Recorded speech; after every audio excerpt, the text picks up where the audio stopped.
Hello, welcome to Walk in the Park. My name's Tony Ingram. This is our episode 125. This is recorded on January 13th, 2016. And if you want to see all of my shows and other short videos that I produce, you can go to my video blog, walkinthepark.tv, walkinthepark.tv. Well, today we are going to go visit Taughannock Falls State Park, one of the most famous parks in the area, of course. One of our most beloved. I worked there for 24 years, actually, when I worked for the Finger Lakes State Parks. And just in case you don't know where it is, new to the area or something, there's Ithaca down in the lower right, and on the upper left there it's marked it, and it's a peninsula sticking out into the lake. And if you go online to the New York State Parks website, you can go to the Taughannock page and find a map that you can download. There's a number of maps there. This is the trail map, and we're going to zoom in on that, and there's the trails that go around the park. There's trails on either rim of the gorge, and there's also, of course, the gorge trail. Most people have been up there, but if you haven't, well, do it again. Do it. Do it again if you have, and do it if you haven't. So the big show this week at Taughannock Falls was the water. We had a lot of rain and a thaw over the weekend, and on Sunday I happened to go up there, and it was roaring like this. And it just so happens that I was wearing a body cam, a GoPro camera strapped to my chest. Somehow it got there, and I'll show you a video in a minute of that. But let's go up in the air here with this aerial photograph taken by Bill Hecht. And this was actually taken a number of years ago in April, but after a rain event, as they call it. Similar to this one, here's a plume of mud coming out of the gorge, Taughannock Gorge, into Cayuga Lake, going through Taughannock Point out into the lake. So every time we have a heavy flood type situation or high water situation, we get a lot of erosion in the watershed, and maybe stream banks, ditches, farmers' fields, and so forth, construction sites that haven't been properly protected for erosion, and it goes pumping out in the lake. And that's one of the biggest sources of pollution in the lake, actually, is siltation in the lake. It carries lots of chemicals, and also nutrients are attached to the silt, and that can increase algal growth and things like that in the lake. So we're going to go take a look anyway at what happened this past weekend here in just a second. So okay, let's put this up here, and I'll show you what we're going to go. Actually going to be about halfway up the gorge when we start this. So just a moment here, I'll have it up.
So a little virtual walk up to the falls when it is at its most spectacular.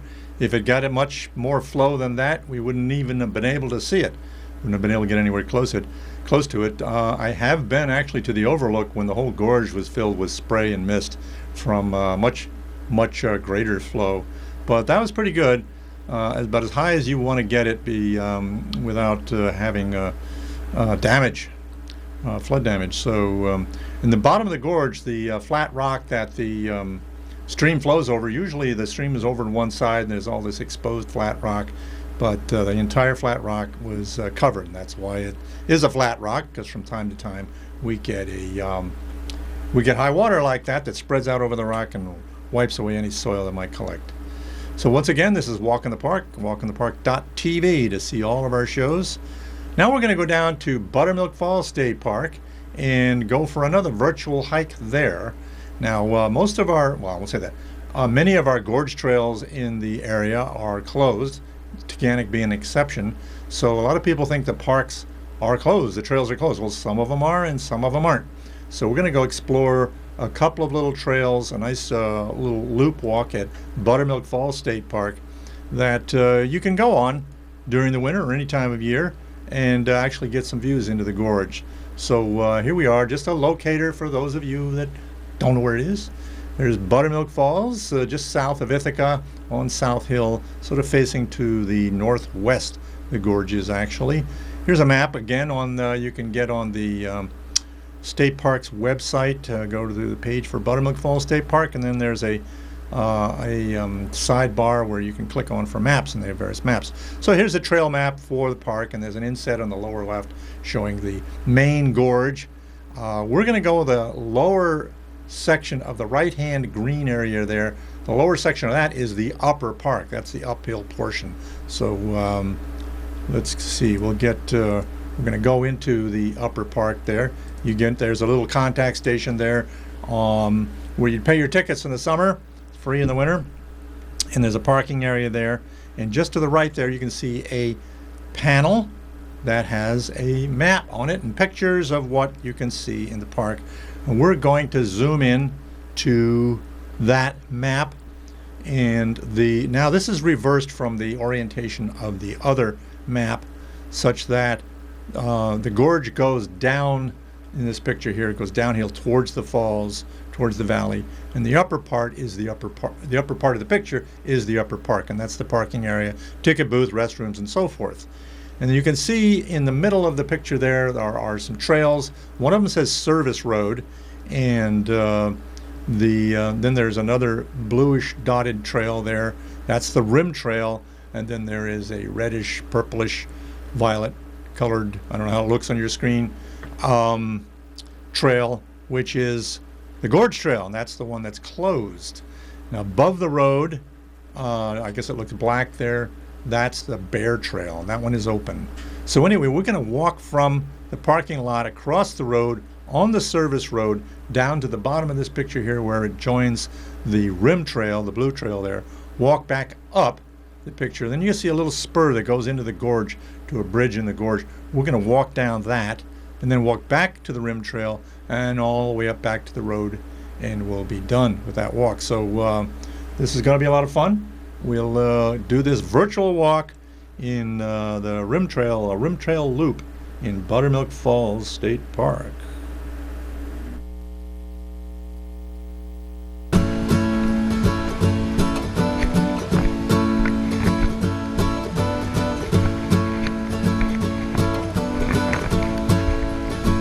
Our walk begins at the first parking area in the upper section of Buttermilk Falls State Park, off West King Road in the town of Ithaca.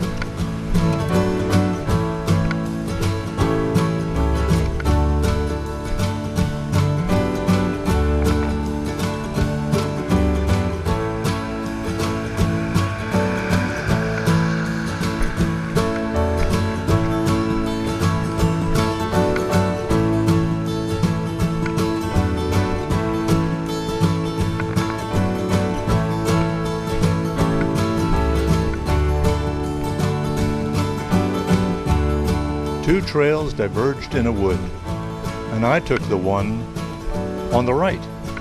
the Park Rim Maintenance Road.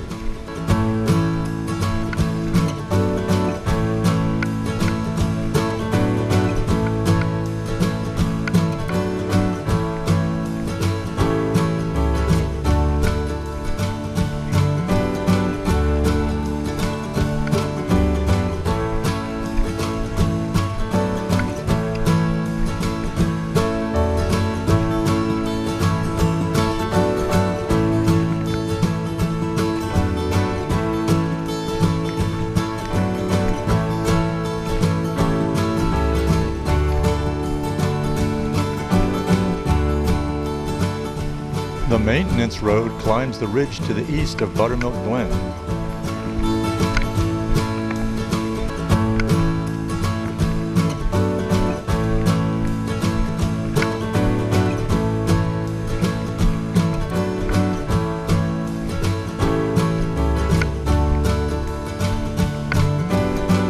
Soon the maintenance road descends towards the rim trail, which it runs parallel to.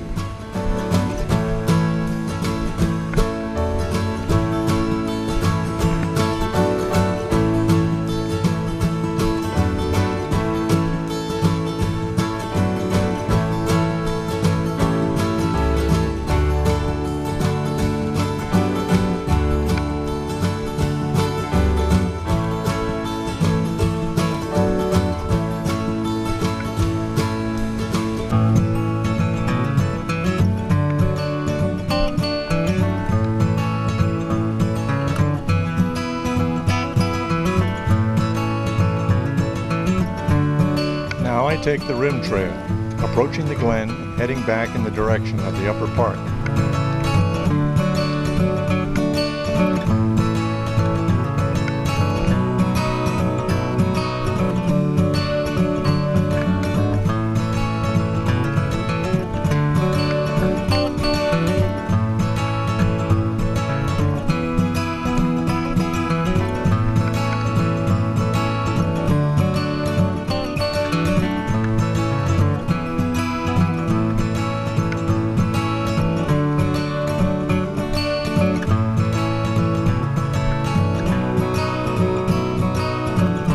Hey, there's Buttermilk Creek down there.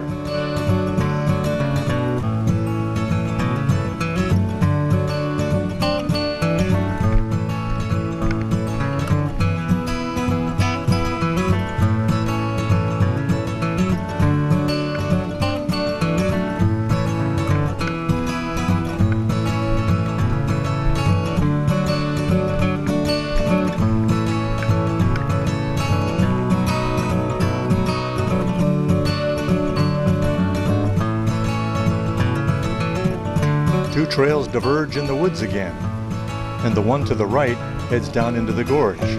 Let's go take a look.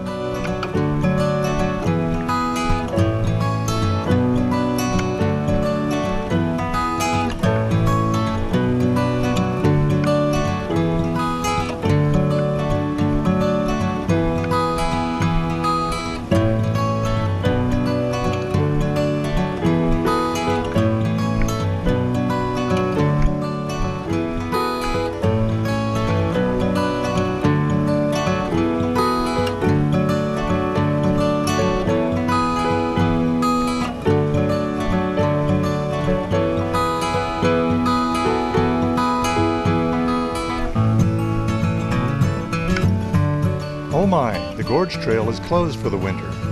With all the slick ice forming on the path and the danger of falling ice and rock from above, it's just not safe this time of year. But at least we can go down and get a peek at the gorge on this little side trail.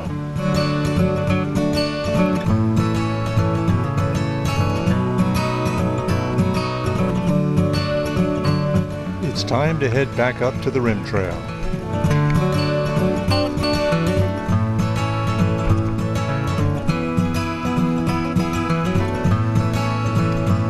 Buttermilk Creek is getting choked with ice.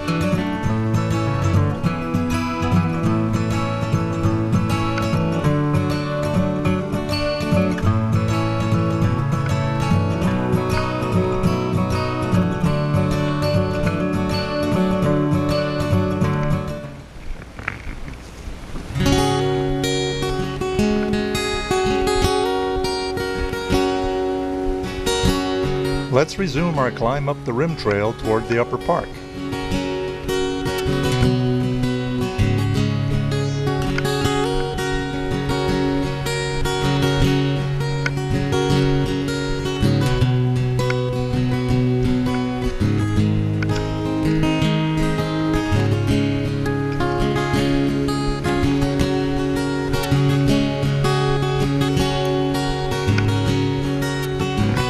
We can peek into the gorge again from this overlook.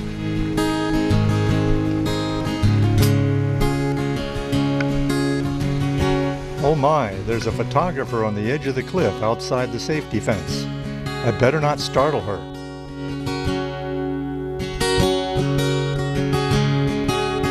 Good, she left safely.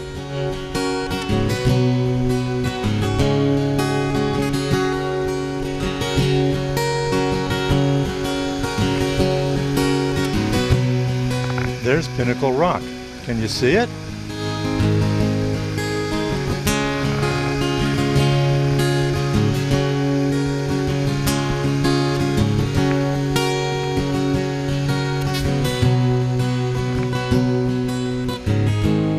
Okay, back to the rim trail.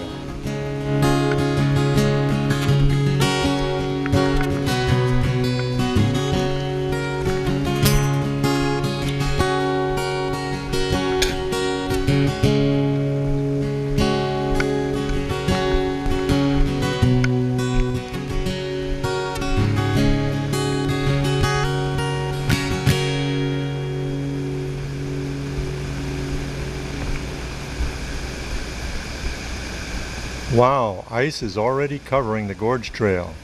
Don't go in there. You can easily slip into the icy creek. People have died doing that. Well, what a nice little walk, perhaps just half a mile. We can't go on the gorge trail in winter, but we can enjoy some of the other park trails that remain open.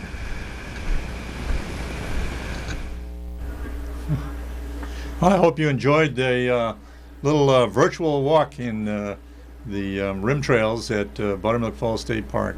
So, and some of our other parks have some trails open as well, like at Robert H. Treman State Park. You can't go in the gorge, but you can go from the upper park. You can walk a quarter mile or so along the rim trail to the main overlook that looks back at Lucifer Falls. So they didn't used to have that open. They've had that open the last few years, so I recommend it. We're going to stay at Buttermilk, though. This is looking at a map that's reversed from the previous direction. So the upper part of the map is the trails that we were on, and then there is West King Road you can see coming up around, and the red trail there says BT on it. That's the Bear Trail, and we're just going to go to the beginning of that and take a look at it. Also, you can notice there's the indications for the parking area and so forth there. Okay, so here's the beginning of the Bear Trail. And you notice that on the Bear Trail, by the way, there's not a lot of bears on it, but every few years a bear wanders through the park. And so somebody saw a bear on this trail once, so they thought to call it the Bear Trail, but I've never seen a bear on it, and I've lived next to this park and worked in this park for many, many years. But take a look at that sign down below. Here's another one in the park there. Archery hunting is allowed in designated areas of this park during the time this sign is posted, which is now. Now, hunting season, that's in like November, and archery season is in the fall. I think regular archery season ended around December 22nd, something like that. But here we are. We still have these signs up. Well, it turns out that central part of Tompkins County is has a special program going on, and it's called, let me see if I can get that up here so I can read this. The Deer Management Focus Area in Central Tompkins County is intended to assist communities in the Ithaca area manage the burden of overabundant deer populations by intensifying deer hunting opportunities. So that means they have a hunting season. This is on the website, the DEC website, and I'll have a hunting season in January. It started, I think, on the 9th, goes till the end of the month. The Focus Area program provides more time and more tags to hunters who can gain access to huntable land. DEC will evaluate this new approach over the next several years, and depending on the results, may consider designation of other locations as deer management focus areas. So we're going to take a look at a map that's on that same website. This is central Tompkins County. Ithaca is right in the middle. And look at all those areas. It's not the whole county. It's parts of the town of Ithaca, into the town of Enfield, Danby, Caroline, Lansing, some of Ulysses, but not all of it. It doesn't go up to Taughannock Park. But the state parks that are indicated there, Buttermilk Falls State Park in the bottom center, and to the left of that is Robert Treman State Park. Both of those do have hunting, but it's only archery hunting and crossbow hunting in those parks. So you don't have to worry about shotguns. Hopefully you don't have anybody in there that's doing shotgun hunting. If you hear shotguns going off in the park, you might want to contact the park police or somebody. But let's go take a look at just where these areas are in the park where they do have archery hunting.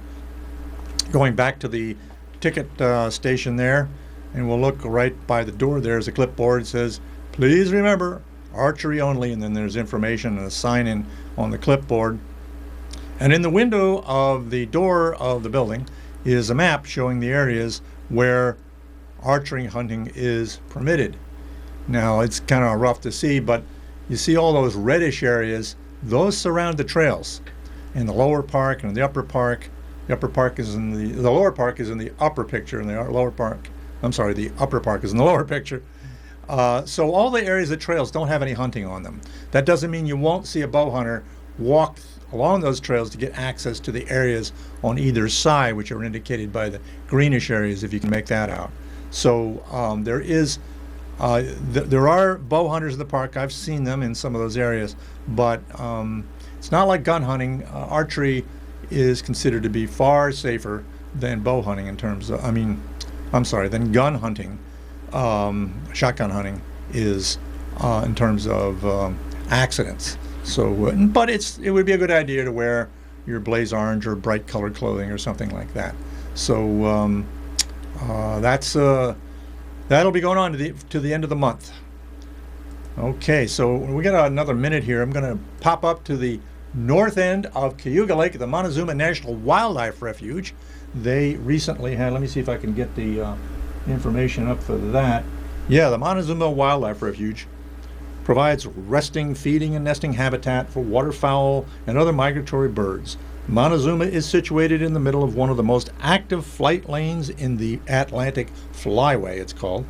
The refuge is located at the north end of Cayuga Lake in the Finger Lakes region of New York State. The refuge contains 9,809 acres and is situated in Seneca, Wayne, and Cayuga counties. Boy, I remember years ago it was only about 2/3 that size, so it has expanded.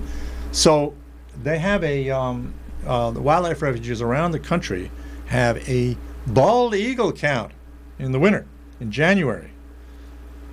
This is a press release from the Associated Press, January 8th, Seneca Falls, New York. More than 70 bald eagles have been counted in a midwinter survey at the Montezuma National Wildlife Refuge in central New York.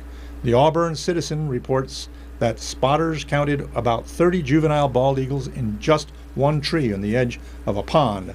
That's not this picture, but this is sort of like it. Montezuma spans about 11 square miles of wetlands between Rochester and Syracuse. It's a significant spot along the Atlantic Flyway and provides crucial habitat for migratory waterfowl and other birds. So let's go down to another picture here. Let's see. The midwinter eagle count was conducted Friday morning. The final tally of 77 bald eagles far surpassed last year's record of 43. I'm not sure if that's what the final reckoning was after they made sure they didn't have any duplications, but it's almost assuredly over 70 birds. So, by the way, this is a juvenile bald eagle for the first. It takes 4 or 5 years for a bald eagle to become mature and get the white plumage on the head and tail. So the first, say, 4 years or so, they look something like this. Okay, so that's it. That's all we've got time for today. Thank you for joining me, and I'll see you again soon.